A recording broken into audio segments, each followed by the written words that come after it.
Dalam perjalanan orang-orang soleh dulu, mereka berdakwah itu selalu dengan akhlak yang baik.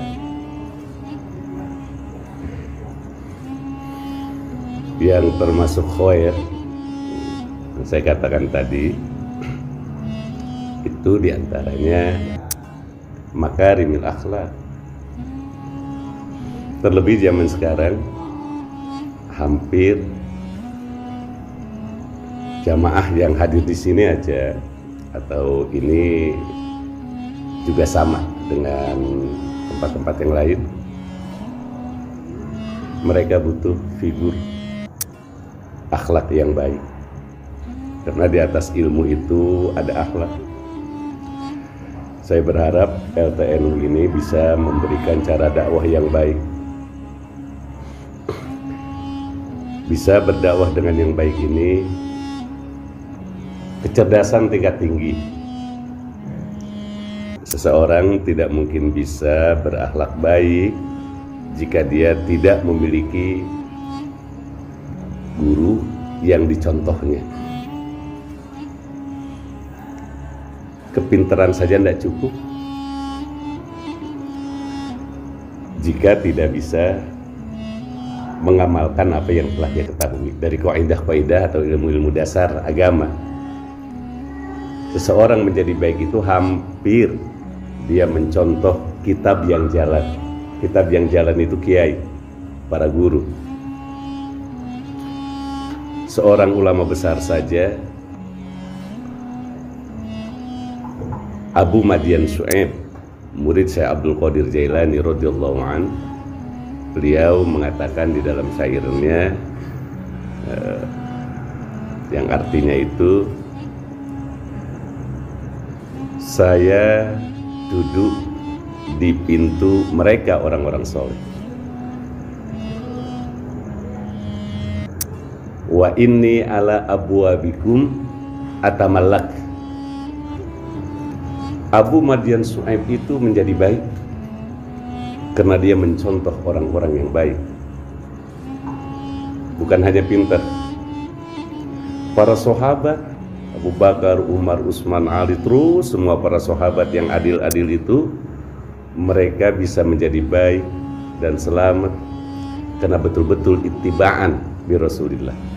Bukan hanya pandai di dalam memahami hadis, tetapi pandai di dalam mengamalkan hadis. Mengamalkan hadis itu yang disebut dengan akhlak.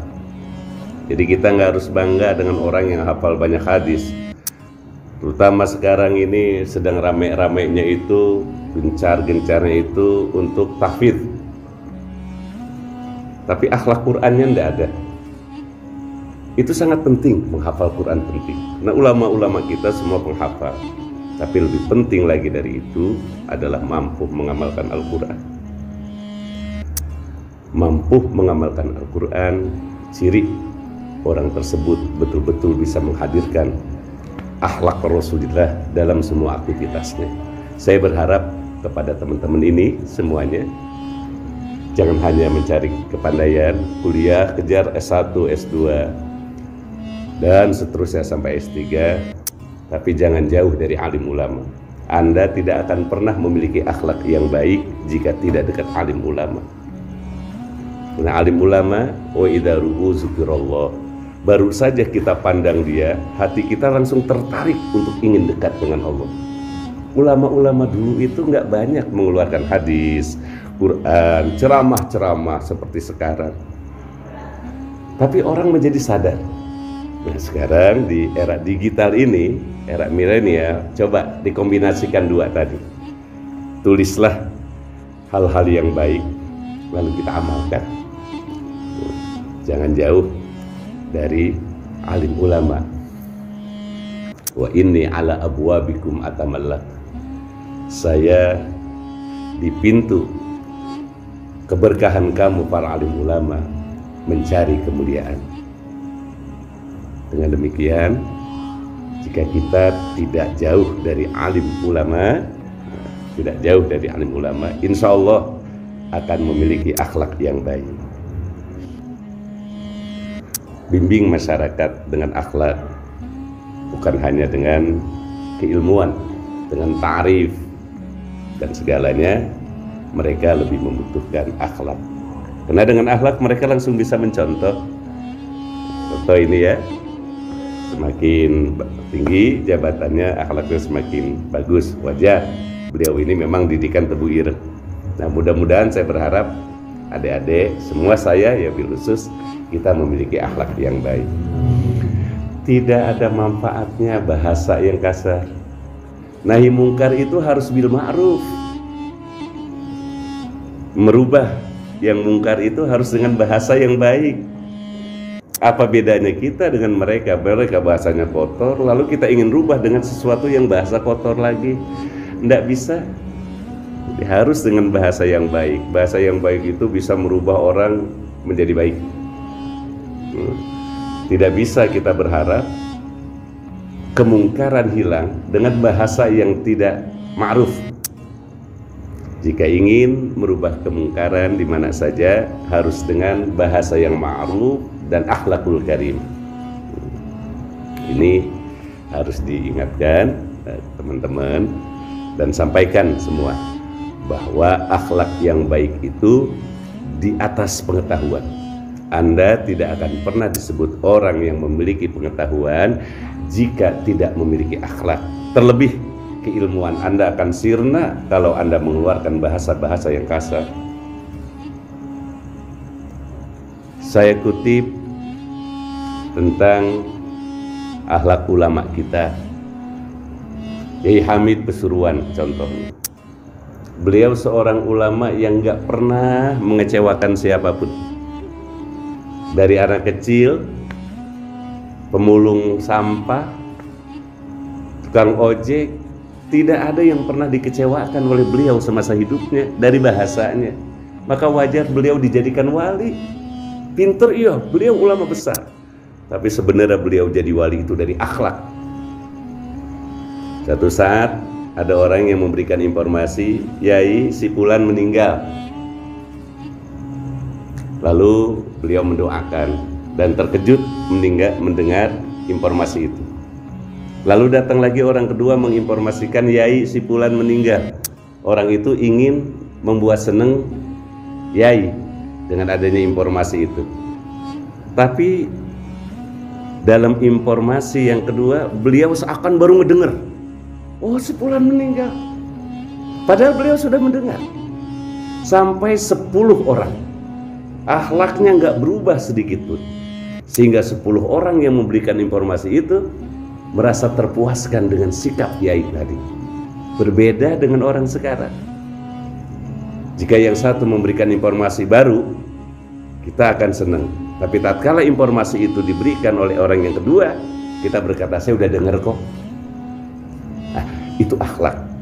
Begitu juga dengan Rasulullah SAW. Bagaimana cara beliau tatkala ngobrol dengan Sayyidina Abi Bakar Siddiq, pakaiannya biasa. Kemudian tatkala Sayyidina Umar langsung rapih, disesuaikan. Karena Umar itu tatkala datang Sayyidina Utsman, tatkala datang Sayyidina Utsman, langsung Rasulullah pakaiannya dirapihkan. Kenapa? Karena Sayyidina Utsman itu pemalu. Sayyidina Abu Bakar itu sifat malunya tidak seperti Sayyidina Utsman. Sehingga dengan ini seperti seorang kiai dengan murid yang sudah sangat akrab, kadang-kadang pakai kaos oblong jadi. Tapi terhadap murid yang malu-malu, itu pakaiannya akan rapi. Akhlaknya sampai seperti itu. Sehingga Al-Quran menjelaskan, qaulum ma'rufun khairum min shadaqati yatba'uha adza. Ucapan yang baik itu lebih baik daripada sedekah yang menyakiti orang lain.